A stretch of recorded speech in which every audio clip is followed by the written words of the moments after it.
Last thing to note here, and this is really true against any exercise program for any goal, is we have to understand how we're modifying and really be intentional and judicious about all 7 of the modifiable variables. If you've not heard that phrase before, I would recommend checking out my guest series with Dr. Andrew Huberman on the Huberman Lab podcast I did in 2023.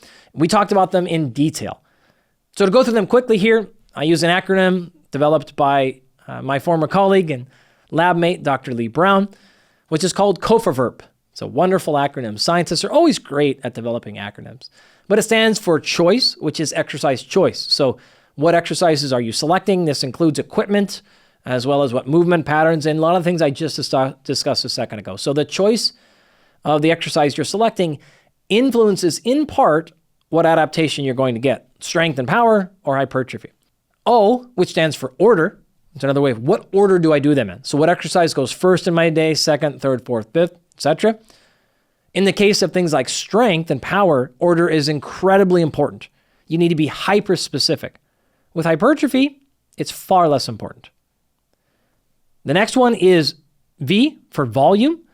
This is how many repetitions multiplied by how many sets throughout the week. So what's my total weekly or monthly volume?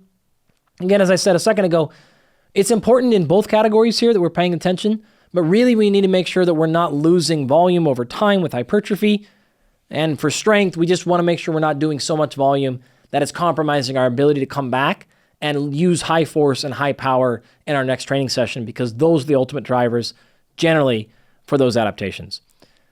The next is I for intensity, and that refers to, again, what percentage of your 1 repetition maximum you're going after. It's the inverse answer to what I just said a second ago, where intensity needs to be key for power and strength, and where it is important but far less relevant for actual muscle hypertrophy.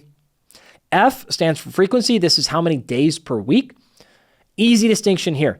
When you're training for hypertrophy, you don't necessarily want to train the same muscle on multiple days in a row because you need to allow some recovery. Now, where a lot of people actually make the mistake here, you don't need the muscles to have complete rest. It doesn't need to be completely turned off for 2 or 3 days. As you'll see in the program, it's not needed. But you definitely don't want to work it hard multiple days in a row in your typical fashion. Strength and power is the opposite. You can train the same muscles every single day. As you'll see, the program does.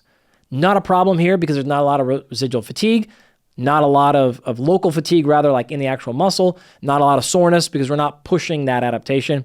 And so frequency can be very different between these 2 programs and should be. Strength and power requires practice, which means more repetitions, which means a lot more frequently. R stands for rest, which is your rest interval. How much time am I taking between sets or even repetitions? You have the option for hypertrophy, can be low rest, say 30 seconds of rest, or maybe even less, all the way up to 5 minutes of rest. But for strength and power, almost always you need to have a minimum of 3 minutes of rest, because again, we're going after something different here. This is really about the quality of each individual movement. And so if we're keeping ourselves to a short rest and we're losing our force or power production, then we're losing our actual goal, which means we're not going to get what we're after.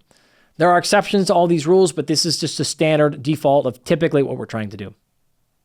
The last variable here stands for P, progression, which is how are we progressing these things over time? And that is really what we're going to talk about along the way.